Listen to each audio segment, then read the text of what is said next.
Toda semana aqui no Litoral na TV você acompanha dicas de direitos do consumidor. Hoje nós vamos abordar a nova lei da empregada doméstica. Na reportagem a seguir, você fica sabendo o que muda com a nova lei e o que fazer para não cair em erros. Acompanhe. Hoje muito se fala na nova lei das empregadas domésticas. O advogado Fabrício Pozzocco explica as mudanças, tanto para empregados quanto para empregadores. A bem da verdade, essa emenda constitucional que trouxe aí novos direitos às empregadas domésticas foi aí, ou tem sido, bastante comemorada no mundo jurídico, uma vez que equiparou o direito das empregadas domésticas a um grande número de trabalhadores.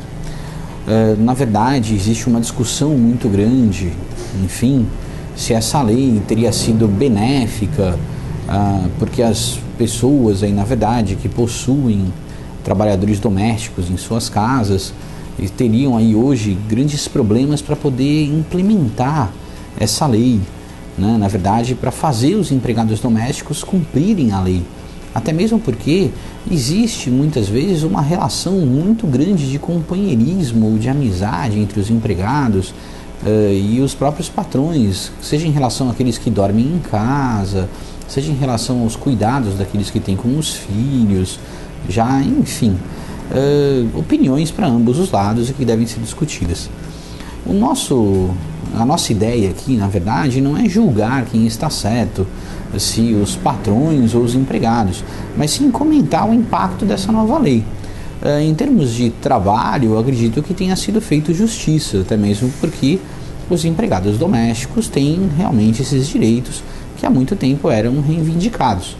O problema é como, na verdade, fazer isso ou observar o cumprimento dessas novas normas aí que surgiram em decorrência dessa aprovação dessa emenda constitucional.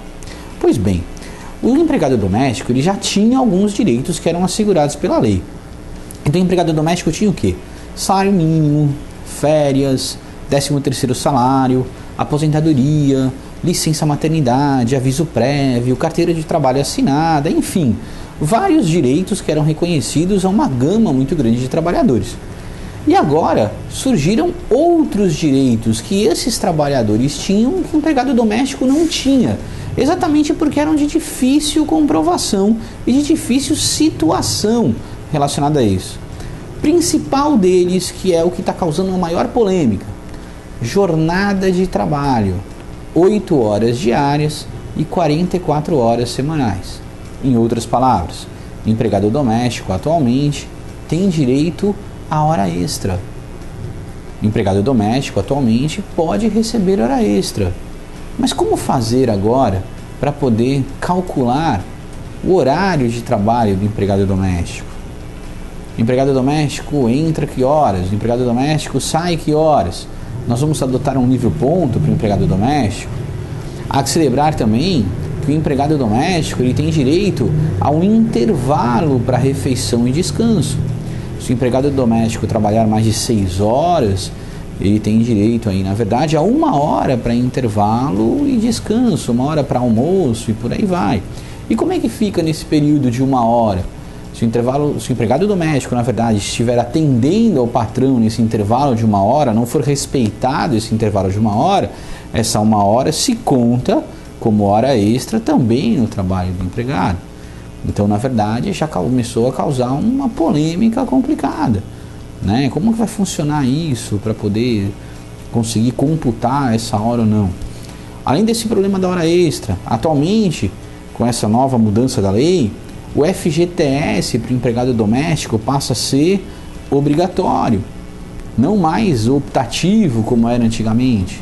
Então, a partir de agora, o seu empregado doméstico precisa ser descontados obrigatoriamente os valores atinentes ao fundo de garantia para que ele possa ser recolhido devidamente em guia específica. Ao final, o seu empregado doméstico for demitido, o seu empregado doméstico terá direito à multa de 40% sobre a quantia que se encontra depositada no fundo de garantia. Todas essas situações são importantes e vêm aí para corroborar os novos direitos dos empregados domésticos. Há que se lembrar também que atualmente o empregado doméstico também tem direito ao seguro-desemprego, uma situação que até então não existia e que atualmente já existe uma situação como essa. Então todos esses detalhes são importantes para que se possa observar que a questão do empregado doméstico não é mais tão simples como parecia ser. As pessoas não podem simplesmente tratar os seus empregados domésticos, entre aspas, como algo dispensável. As publicações mais especializadas têm observado que essa relação patrão-empregado doméstico ficou, na verdade, um tanto quanto delicada em relação aos direitos trabalhistas. E há que se observar, na verdade, uma forma, aí de uma maneira bem realista, de se tratar isso. Pois, caso contrário, existir-se-á um problema muito grande perante o Poder Judiciário, perante a Justiça do Trabalho. Porque, na verdade, quando se chegar perante um juiz do trabalho, há que se lembrar que a Justiça do Trabalho é uma justiça protecionista. E a palavra do empregado vale muito nesses casos. Há que se lembrar que dentro de uma casa, como se fará uma prova específica em relação à hora extra do empregado? Não é verdade? Então, essa situação há que ser resolvida perante a Justiça do Trabalho. Isso é muito importante.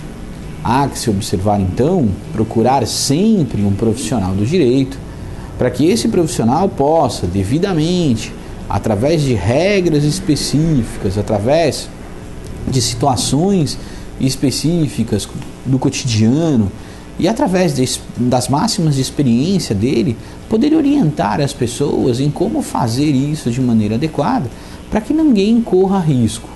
Nem o empregador possa ter aí problemas em relação a empregados domésticos que queiram aí se aproveitar de situações, e nem o empregado doméstico possa aí ser ultrajado em seus direitos por empregadores que tenham aí a intenção de burlar as novas regras da lei. É importante que ambas as partes sejam aconselhadas devidamente. Se você é um empregado doméstico, se você é um empregador doméstico, procure um advogado, procure a OAB da sua cidade para poder fazer valer os seus direitos e poder entender melhor essa situação. A dica, principalmente para os empregadores, é estabelecer um contrato de trabalho e cumpri-lo à risca. Na verdade, para que as partes consigam identificar devidamente essa relação de emprego de uma maneira ideal, é importante que se estabeleça um contrato de trabalho. E nesse contrato de trabalho estejam escritas objetivamente todas as regras que devem ser cumpridas. Horário de entrada, horário de saída, como isso é feito, e objetivamente se pautarem quais são as regras que deverão ser realizadas por ambos. Data de pagamento do salário, como que funciona, quanto se recebe e por aí vai. Agora, há que se lembrar também que no direito do trabalho não vale simplesmente o papel escrito, mas sim um princípio chamado princípio da primazia da realidade. Em outras palavras, não importa simplesmente o que está escrito no papel, mas sim o que se encontra previsto no dia a dia das pessoas, o que é realizado no dia a dia das pessoas. Em outras palavras, se no papel estiver escrito X, mas se a minha conduta de trabalho for Y, e eu conseguir fazer a prova do Y, o X no papel não vale nada. A única maneira de se precaver em relação a isso, tanto para empregadores quanto para empregados, é objetivamente se colocar no papel e se cumprir aquilo que se encontra no papel, de uma maneira adequada, de uma maneira justa, de uma maneira correta. Os empregadores que consigam efetivamente controlar devidamente as horas dos seus empregados, seja através de um livro-ponto, que eu acredito que seja extremamente difícil, complicado, porque a rotina da casa terá que ser modificada para que os empregados domésticos passem a anotar o seu livro-ponto. Seja através, de repente, da instalação de uma câmera em que possam filmar entrada e saída em sua casa a partir do horário que se entra, a partir do horário que se sai, como existe, portanto, naqueles porteiros eletrônicos que se filmam as entradas e as saídas e ficam comprovadas essas entradas e saídas nos horários específicos. Isso pode ser acontecido, muitas pessoas já se utilizam dessa situação Hoje, para se poder entrar numa casa, a pessoa digita uma senha e coloca o dedo especificamente com a impressão digital. Isso pode ser utilizado posteriormente como prova para comprovar o horário de entrada e o horário de saída dos funcionários da casa. Então, na verdade, cada situação é uma específica, cada caso é um caso que vai ter que ser analisado posteriormente na justiça. Mas o mais importante é que se pautem as regras, porque as relações trabalhistas mudaram. E a partir do momento em que elas mudaram, há necessidade, objetivamente, de que essas situações sejam tratadas de uma maneira diferente, para que ninguém, na verdade, tenha problemas com isso.